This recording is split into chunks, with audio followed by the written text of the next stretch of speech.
Herald, एक ancient giant, the king of Elbaf, जिसे जैबेक भी अपना इक्वल मानता था और कितने ही बार डुअल भी कर चुका था।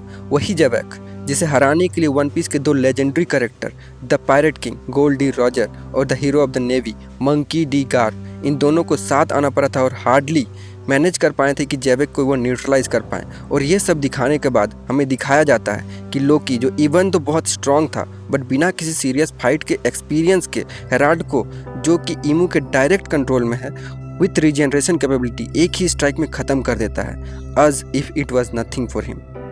दाल में कुछ तो काला है। और इसी चीज़ को पता लगाने के लिए जब मैंने मांगा के चैप्टर्स को फिर से पढ़ना चालू किया तो जो मुझे पता चला वो अनबिलीवेबल था। ओडा सेंसे सही में कुछ तो बहुत डीप कुक कर रहे थे। और इससे पहले कि मैं इसके बारे में कुछ और बताऊं, हमें पहले कुछ चीज़ों के बारे में बहुत डीपली समझने की ज़रूरत है। और उनमें से पहला चीज़ है लोकी का पास्ट। जब हम लोकी के पास्ट में जाते हैं तो हमें पता है कि लोकी का पैदा होते ही उसे अंडरवर्ल्ड में फेंक दिया गया था और उतना ऊपर से गिरने के बाद भी वो जिंदा बच जाता है उसी अंडरवर्ल्ड में जहाँ जब हजीरुद्दीन को फेंका गया था तो वो खुद बताता है कि वो मर जाएगा।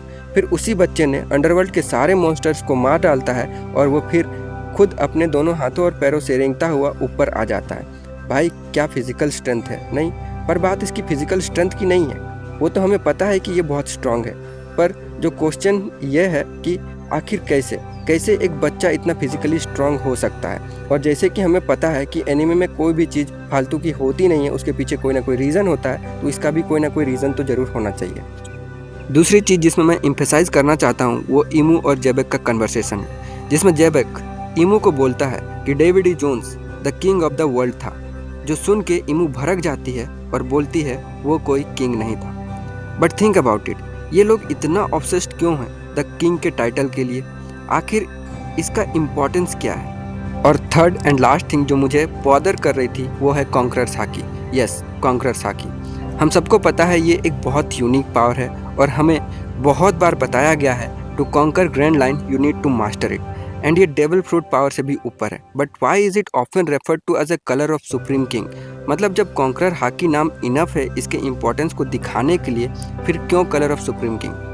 और अगर हम लोग इस वर्ड सुप्रीम किंग को इम्पोर्टेंस दे तो क्या ये कोई पर्सन या करेक्टर है जो पास्ट में था और उसी के पावर के नाम पे ये सारी नाम रखी गई है? क्योंकि यही वो रीज़न हो सकता है जो हमारे तीनों सिनेरियोज को परफेक्टली सूट करता है और लोकी की अनबिलीवेबल स्ट्रेंथ के कारण हो सकता है, क्योंकि जो हमें चैप्टर 1170 में बताया गया वो माइंड ब्लोइंग है। जब लोकी हेराल्ड से फाइट कर रहा था तो हेराल्ड लोकी को बोलता है, I know you have the blood of supreme king.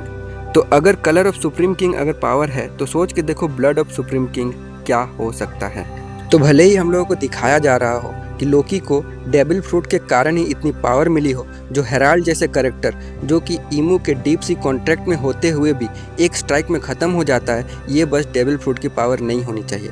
और अगर हम लोग सही हैं तो Oda sensei new power introduce कर रहे हैं और मे भी लगता है कि कोई तो एक ऐसा कैरेक्टर होगा पास्ट में जो सुप्रीम किंग के नाम से जाना जाता होगा और उसी का ब्लड लोकी के वेन्स में होनी चाहिए।